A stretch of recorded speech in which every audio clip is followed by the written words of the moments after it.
My name is Amanda Terry. I'm co-founder and managing partner of ACTAI Ventures. We're an early stage venture firm that is investing in companies that are leveraging digitization to make industries more efficient, processes more scalable and replicable.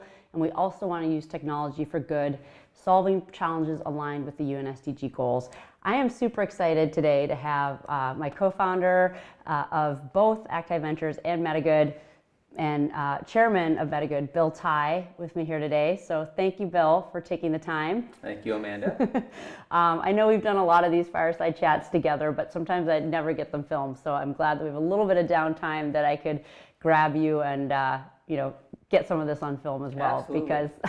Because might as well document it, right? Yeah, I appreciate your time. So maybe instead of me reading your background, maybe you want to give a little bit of your background in your own words, and how you have literally followed almost every technology wave, starting with hardware at TSMC to today, kind of the hottest area being kind of AI and even longevity, and how your background has played into investing in each of those waves. So my tech career background dates to the mid 80s, actually, just a little bit before the mid 80s. I was trained as an electrical engineer at University of Illinois. University of Illinois, for whatever reason, had one of the three inventors of the transistor on faculty. And so through the 50s, 60s, 70s, it still is one of the premier electrical engineering colleges out there. Some people may not know this, but it was the origin of the browser, Netscape browser. The tech team at PayPal, U2, all came from Illinois. VP of engineering very recently was from Google, was from Illinois. The founder of AMD was from Illinois. There's 30,000 graduates in the Bay Area that have created a ton of value. And anyways, I was in that ecosystem. We surprisingly had a fab line on the University of Illinois campus in the early 80s. And by my sophomore year, I was designing transistors, which I didn't think was any different than any other college around, but I found out when I graduated that we were one of the only places that actually taught that, in practice. That led me during college to do a bunch of contract engineering jobs for a Caterpillar tractor and later Texas Instruments, and that led me to join a startup founded by the CEO of Fairchild in the mid-80s. Funny enough, one of the other guys at that startup with me was Jensen Huang, who is one of my relatives. And he went off to start NVIDIA, and I went off to help the government of Taiwan start the plan for what would become Taiwan Semiconductor. So it was LSI Logic first, and TSMC. Then I started the semiconductor practice at Alex Brown. Many people listening to this podcast wouldn't know that firm, but in the 80s and 90s, Alex Brown was one of the most dominating technology investment banks. It had taken Microsoft public with Goldman Sachs and moved from that to doing systems hardware. So it took public Sun Microsystems and Silicon Graphics and a host of other companies. And they wanted somebody that understood silicon to start that practice, and I got picked to do that. So in the late 80s, early 90s, I took public Atmel, Zilog, Adaptec XR, Cirrus Logic, Dallas Semiconductor, all in my 20s. And then I went into venture capital in 1991. So I've been funding companies now for 3 decades, or more than 3 decades. Wow. Now, was there a point when you retired and you got more into kiteboarding, or was that later? That was a little later. Okay. I was very fortunate to be at Institutional Venture Partners, now known as IVP, in the 90s. And I started in venture before the internet became commercial, but we in pretty much every major venture firm caught that wave. And we were lucky to be the seeds of Netflix and Juniper and Excite, mostly through my partner Jeff Yang, TiVo. I had Transmeta and IasiaWorks and some other companies go public in that era. But along the way, because of my contacts in Taiwan, I did see an opportunity to try to set up the internet outside of the United States. So there was a very famous company at the time. There were 3 major ISPs in America in the early 90s. One was UUNet, one was PSINet, one was Netcom. There were some many small ones too, but those were the dominant ones. And UUNet, I ran into them when they were maybe $1 million a month in revenue, losing money, but just starting to ramp. And I convinced the then CEO that, of course, there would be opportunity to set up internet outside of the United States. So John Sidgmore, who later became the CEO of WorldCom, he gave me $500,000 as an investment, and I bought 4 Cisco 2500 routers, flew them out to Taiwan, stuck them in the Ministry of Communications infrastructure. Chunghwa Telecom, which is their national carrier today, didn't exist. It was a government ministry. And it took me 1.5 years to convince them, but I did convince them that they needed an internet, and I got these routers installed, and we lit up what was called AUNet as a partner company that later transitioned to become data centers because the cost of carrying bits over the ocean was quite expensive. So we found it a better business model to have hosting operations, and I ended up with a company that had data centers in 10 countries. It went public through Goldman Sachs, Morgan Stanley, and Salomon Brothers, so all on the cover of our IPO in year 2000. And at that point, I figured I had, I forgot, 17 companies go public at the time, and that I had invested in, plus that one I had founded. And then I just decided I wanted to windsurf around the world. So I quit everything, and I ended up not windsurfing around the world.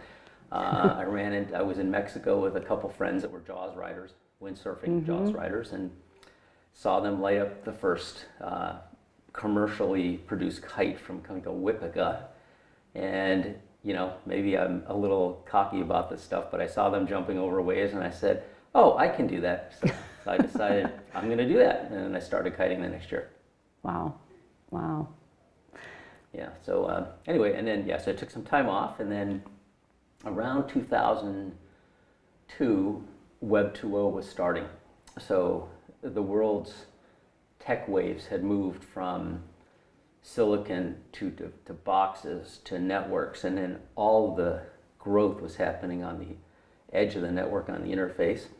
And the capital structure of what you could do in startups had changed dramatically from the era when I would fund silicon companies. I'd have to count on raising $500 million to get a company to ship its first product.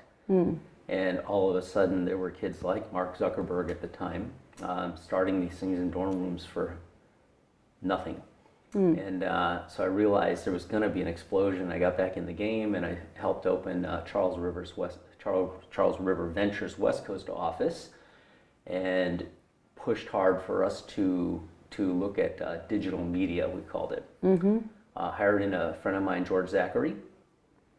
He ended up seeding Twitter, and we just started to hit it in the new space.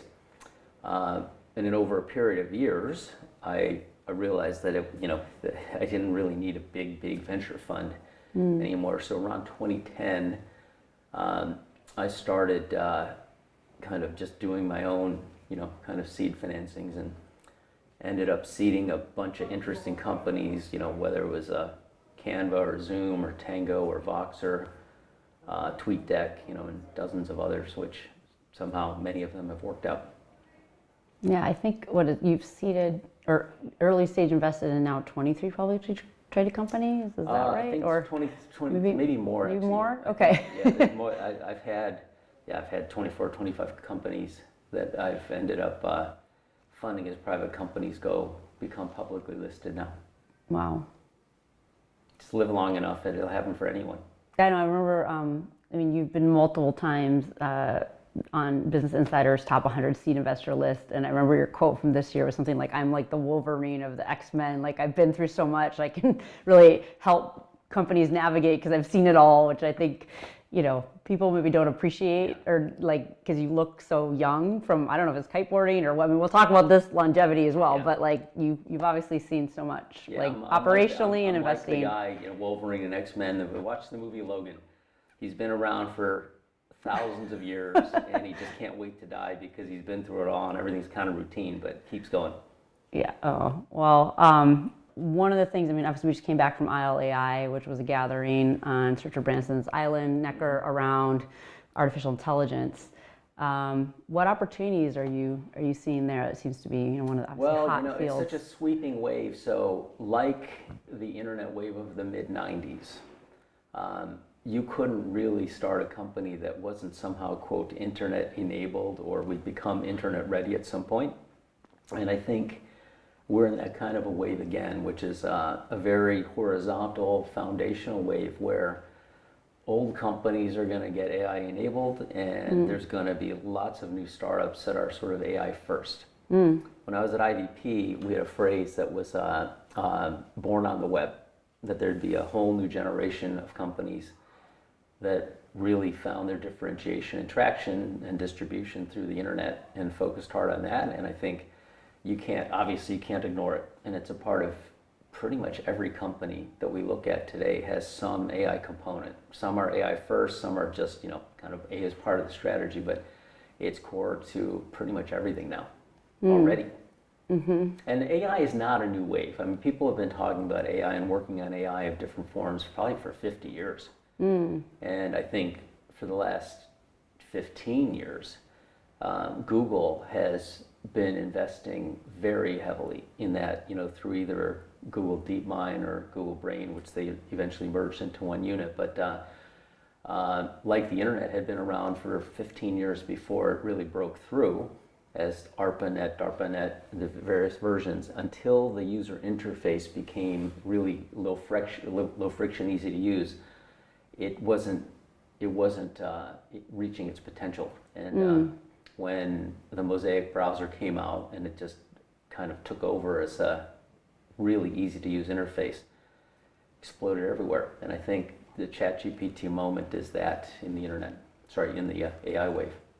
And obviously we're here in Sardinia now for ACTAI Global, which is going to get going tonight. Yeah.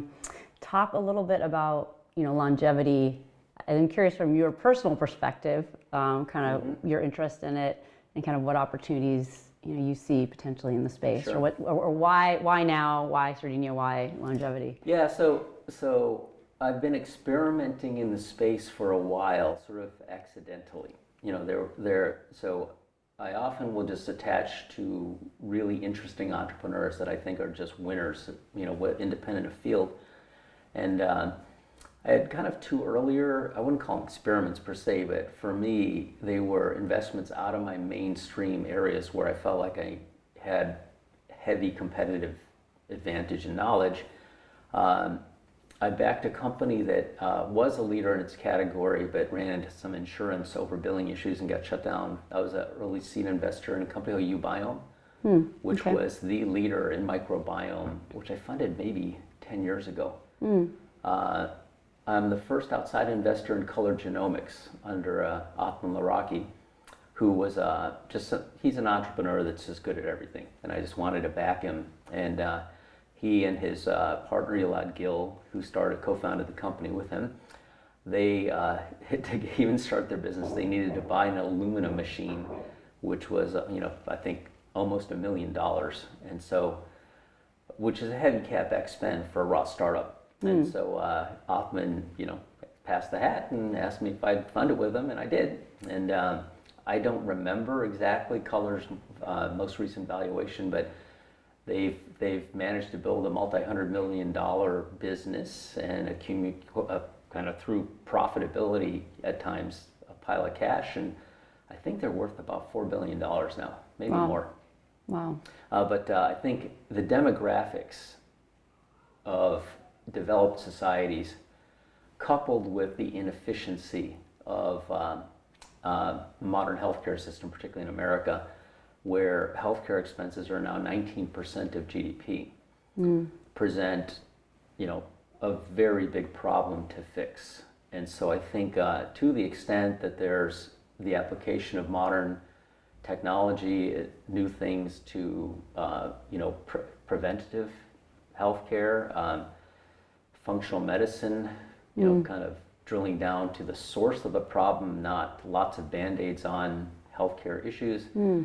I think it's an enormous market that's going to produce companies that are not just unicorns, but they're going to be a bunch of companies that are decacorns and maybe centacorns coming up. So I'm very interested in the space. I have two pretty proactive investments in the space through ACTAI Ventures as part of both of those, which we're taking the one's called Dyad.net, and in that case, we basically took the core technical team out of Cambridge Analytica, who are highly talented at data science and AI, and with them repointed their energy and skills towards healthcare. And with how do we broadly answer, how do we make the healthcare systems more efficient? And given their backgrounds, they're data people, so they looked at it as a data problem. And how do you use AI in this case to put context around pieces of information so that it's the information, the solutions are more accessible to any of the healthcare providers that are working on the space. The other company is a company called Gigaverse, totally different field, but all-star team. We're in this very interesting period where the creator economy is really taking hold. And we've been hearing about creator economy for 5 or 6 years, but it's interesting to see very recently some stats on revenue per employee, which tell you something. Fantastically profitable, market-dominating companies that are always investigated for being antitrust sources, monopolistic practices that give them their revenue momentum. Microsoft and Google, fantastic P&Ls. Those companies, I think Microsoft is something like 1.3 million in revenue per employee per year. Google's 1.7 million in revenue per employee per year. OnlyFans is 30 million. Wow. So it's 15 to 25 times more productive revenue per employee than some of the best companies in the world. Of course, it's a lot smaller, but at a $7 billion run rate or whatever they are, enormously profitable. I think they've dividended out $1 billion in cash over the last 3 years to their owner. So anyway, given that backdrop, and given being very fortunate to have been the first investor in Zoom Video, Zoom has totally unlocked kind of remote presence, the ability to bring people to the rest of the world with low friction through a video platform. And it's clear that I think in the world of social media and creator economy, video and communities are becoming synonymous and more important every day. You see everything becoming video enabled in social media, whether it's TikTok or Instagram Live, Reels is more of a broadcast mechanism, but I think interactive video, the ability to build communities with that, video carries much more information. It's going to be a factor. The timing is a little unknown, but with a team that includes Omer Luzati, who was the head of real-time products at Meta. He brought along Nicholas Enbom, the inventor of WebRTC, a couple of guys from Google that were specialists in AI, and some great talent to provide the question and also maybe the answers to what do these creators really need. We surrounded the company with folks like Matt Sorum from Guns N' Roses in the music category, Jerry Steinberg that helped launch ESPN in sports, David Unger, talent agent around just other talent in general, Oded Gal, who was head of product at Zoom, that built for 8 years the product we all use. They've all provided great input to build what's a very fun platform that we are demoing live right now. Yep. So I've been getting the notifications when people go live. Yeah. I've been telling people about it. So That's cool. And the feedback we've been getting is great. That's awesome. Yeah. You've obviously been instrumental also in the blockchain space, helping to lend the money to Bitfury to create their initial, silicon to initial ASIC mining chips, and obviously co-founded MetaGood. Do you see an intersection between, blockchain and AI? Is there any usage for maybe L2s tokenizing some of these creator economies? Yeah, Or what do you see as the intersection there? Yeah, it's coming. It's I wouldn't say that it's imminent, but these, I think, disruptive technology waves, you kind of build up, be ready for them, and sometimes they just go, and when they go, you can't swim up the back of a wave, so you got to be there ahead of time. And the way I see it, okay, so two separate ecosystems, AI and blockchains.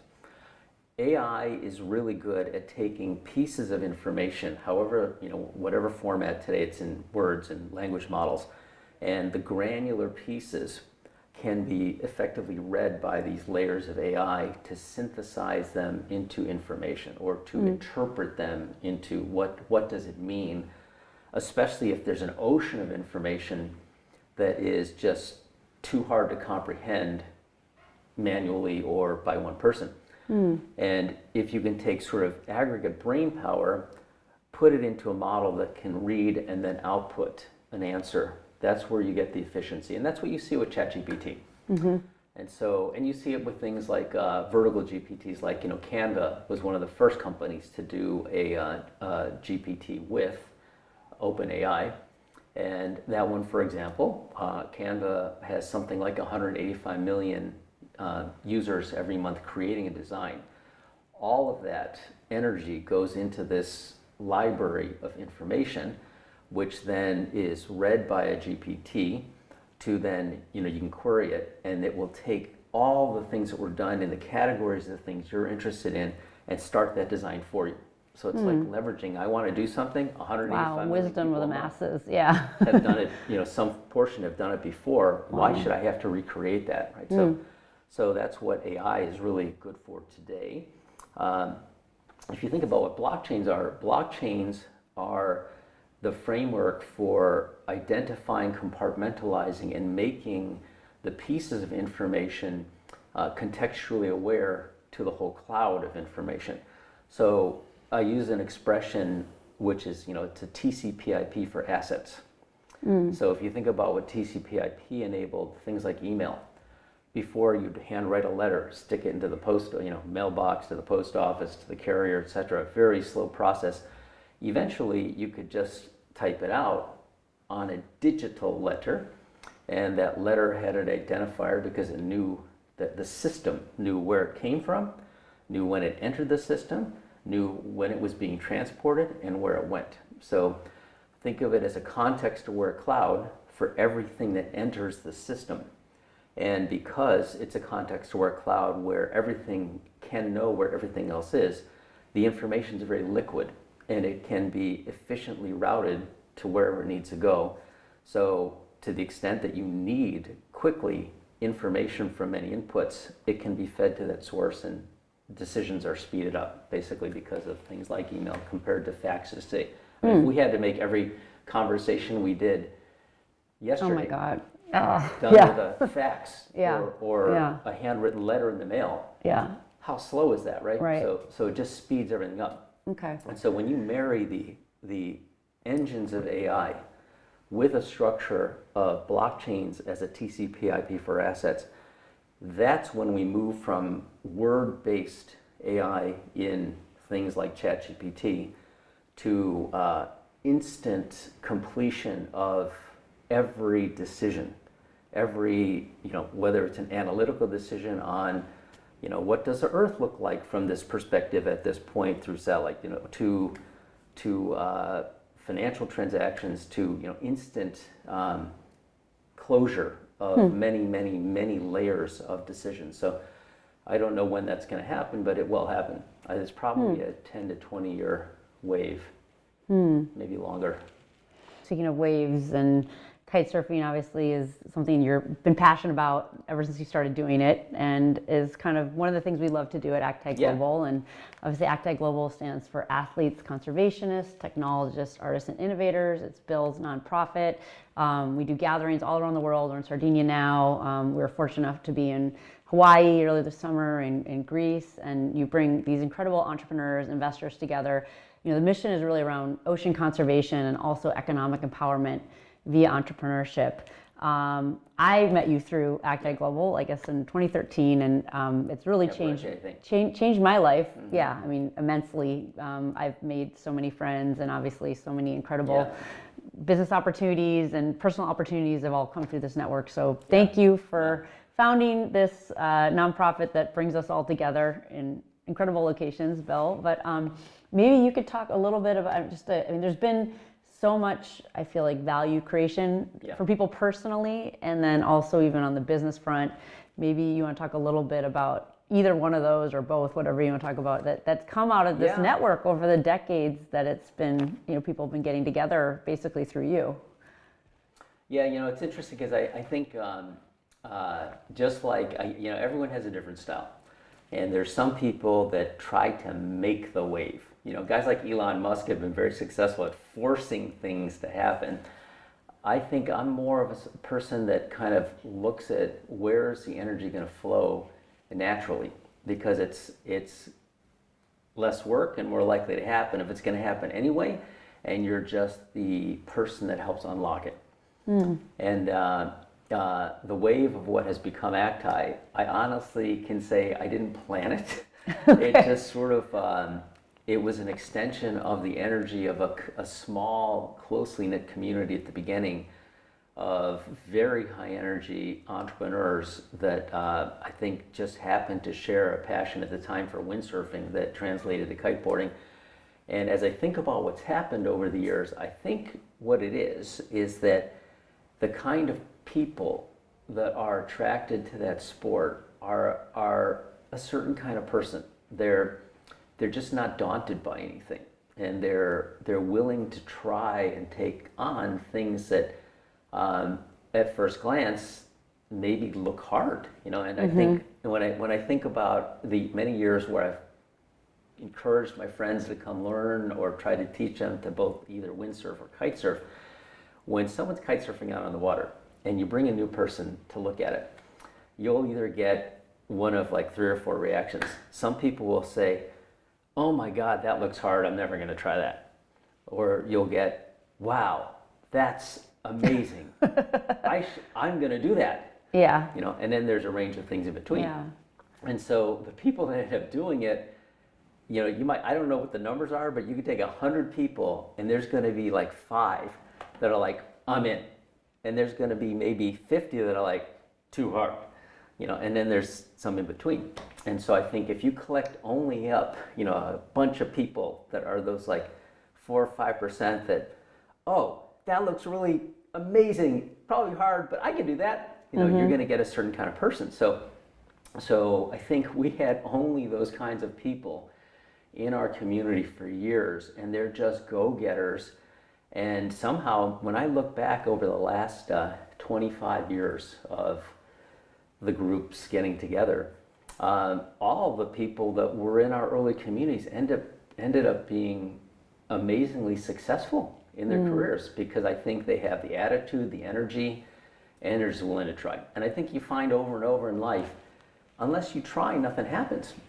So I think it was that core that then brought others like them, and it just expanded and expanded. And I think because so many people, they like that sport, but they're hell-bent on being productive and being winners in everything they do. So there are a lot of companies that were started by people in the community that went on to be great successes.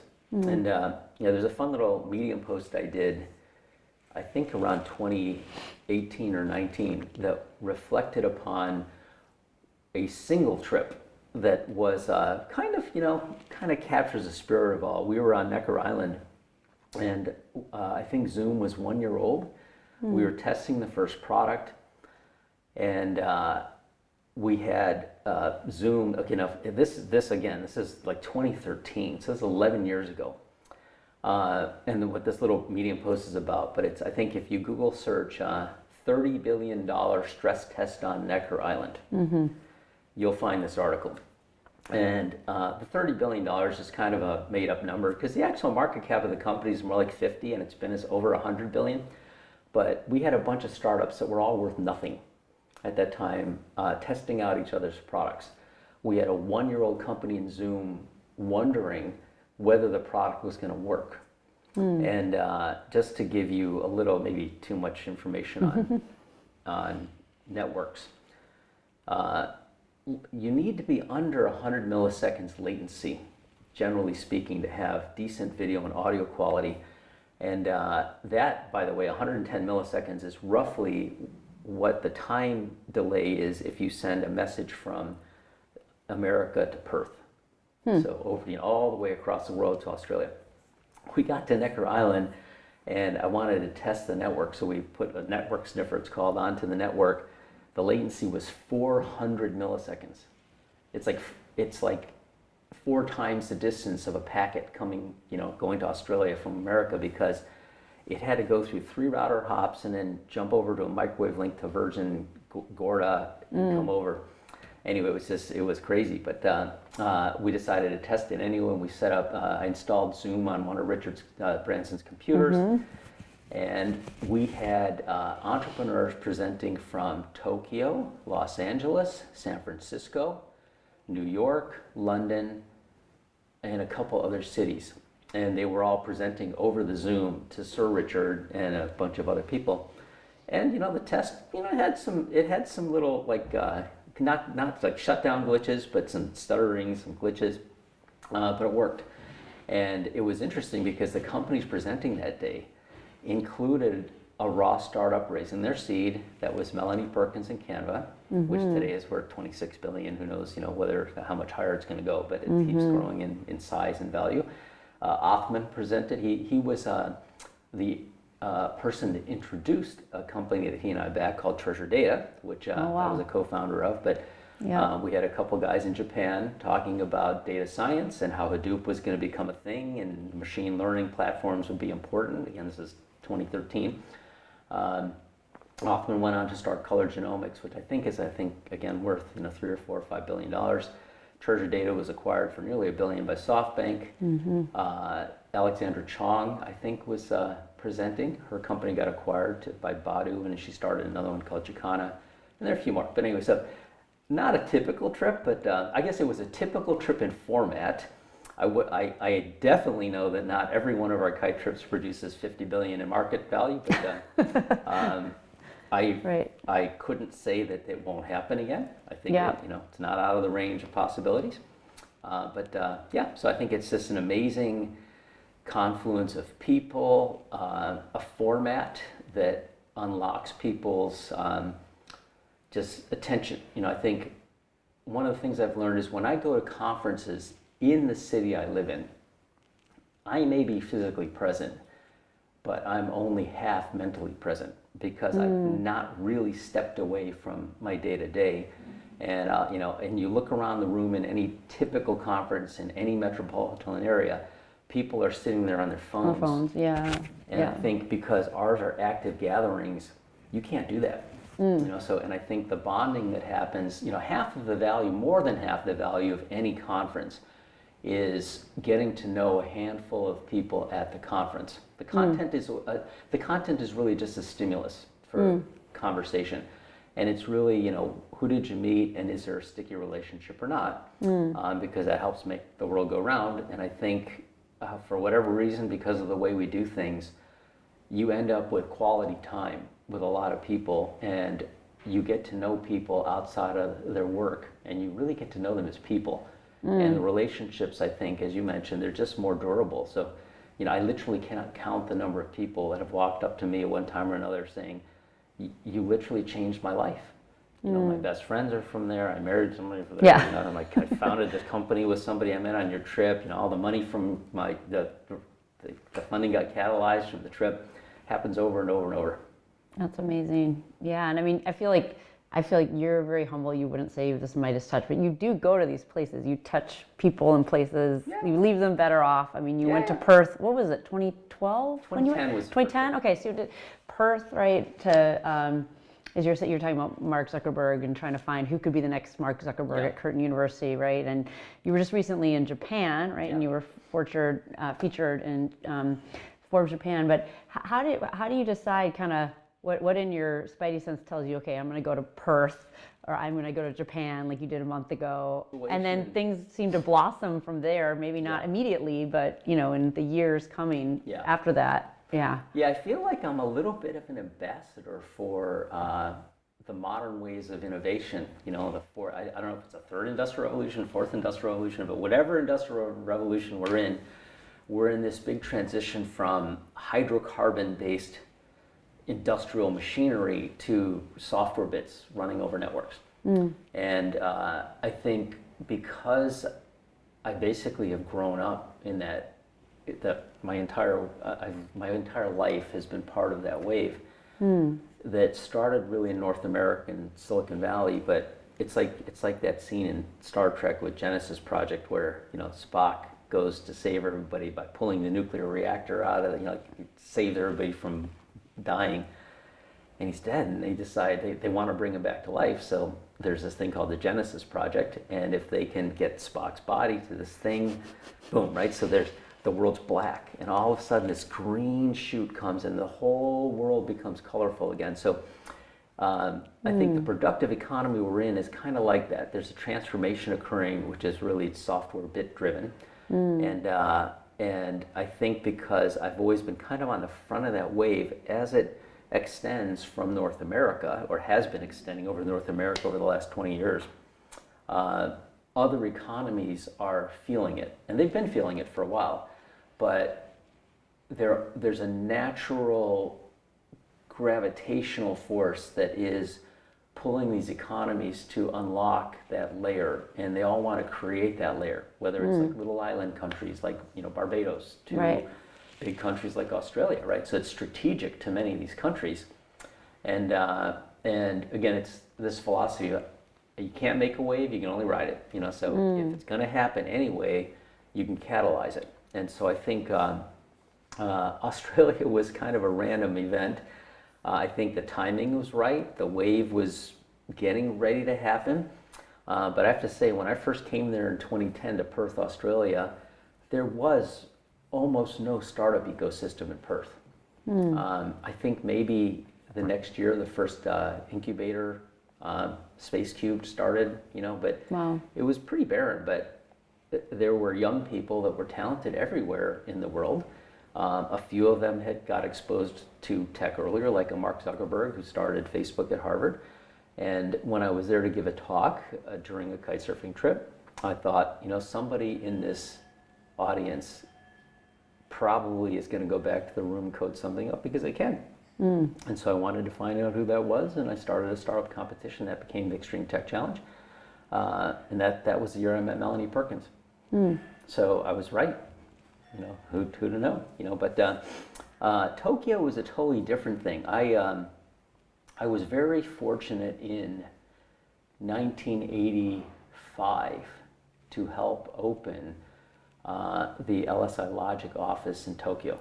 And I was the product marketing engineer for LSI Logic Japan at that time. And so I had a little bit of a sense for the place. I wasn't deeply rooted there, but my grandfather also was a graduate of Waseda University. So I've never had a kind of lack of trust or fear of working on projects in Japan, and ended up starting a company out of there in 1999. And it was a company, it still is, it's a vibrant company today called IP Infusion, but we basically used Linux to provide the functionality in modules of software on a Linux fabric of Cisco's routers. So we could do, there's a lot of what are called routing protocols that determine how bits will traverse the internet. And so we would take certain functions like, open shortest path first, or OSPF, or BGP, border gateway protocol, or there's like 100 of these things. And those were turned into software modules that sat on this stack. And it allowed you to take the functionality of what at the time was maybe a $25,000 Cisco router, and we could build it for $700. So we had server-based routing with software on x86s. And anyways, that got acquired, but it's a company that's in Japan. And then I ended up with one of the investors in that company. I was founding chairman of that company. He introduced me to Kazuki Ota, who was running the world's largest Hadoop user group out of Japan. And I decided I wanted to start a company around that. And so one day I met him, and in 15 minutes I said, Kaz, I'm starting a company around you. And I committed to fund him, and that became Treasure Data. Right. So I've had a bit of a history working there. So it's kind of it wasn't foreign to me at all. Amazing. You've sometimes said it's better to be lucky than smart, but smart is also putting yourself in the pathway of luck. Do you have any advice for entrepreneurs? Maybe two-part. One, what you look for as an investor in entrepreneurs, and any other. I mean, obviously you've been an entrepreneur and investor. Any other broad feedback for entrepreneurs? Yeah. So so this is going to be counter to the philosophy of a lot of people. Like I think of my my relative Jensen, who, Jensen's all about hard work, suffer, you gotta just, be totally committed, and all of those are true. But when and where you apply your energy, I think also has a big impact on how hard you have to work to make it happen and how long you have to suffer. So I think, I always like to be efficient. People wonder how I get all this stuff done. I think because I pick things that I think will naturally flow and roll downhill. I don't want to be the guy pushing a boulder up a mountain for 15 years before it goes. I'd rather pick something where when it starts, it just builds momentum. It's not always possible, but that's kind of, I have to have a feel for that. And it reminds me of in the 80s, I used to try to teach my friends how to windsurf. And there's something in windsurfing called a water start. So instead of having to stand on the board and pull up this rope, you basically are sitting in the water, the board's in the water, you move your sail and you lay it on top. And then you let the wind pick you up and you pop on the board and you go. And almost always my friends would grab what's called the boom that holds the sail, and the wind would start to lift them up. And as soon as they started to go, they would pull it down and then just be back in the water. And it dawned on me one day, I had to get people to not death grip this bar. So I started eventually to teach my friends, you're gonna hold the bar with only 2 fingers. And so if I could get them to hold the windsurf boom like this instead of like that, when they held it like this, they couldn't yank it back down. So it taught them to just naturally let the forces of nature carry them and attune them to know when to move. Because if you tried to do it when it wasn't right, it would never go. But if you did it at the right time, it was effortless. So you're never going to find an effortless startup. Just doesn't happen. But if you can pick the right wave at the right time, and you know that the forces of the market are going to carry you, you're going to be far better off. So I tend to look for big markets, structural change, the right time, and then the person that can hold the boom right. That's great. The right entrepreneur. That's great. Well, thank you, Bill, for taking time. I know you just got in, and we got to get ready for dinner tonight and all the good things. But thank you for your time. Thank you for your mentorship over this last decade. I am so grateful for, and as yet another person, very grateful for all that you've. Well, we got some great companies in the portfolio. So yes, good companies in the portfolio. Need one giant out of there. A lot of wonderful investors who've come along our journey.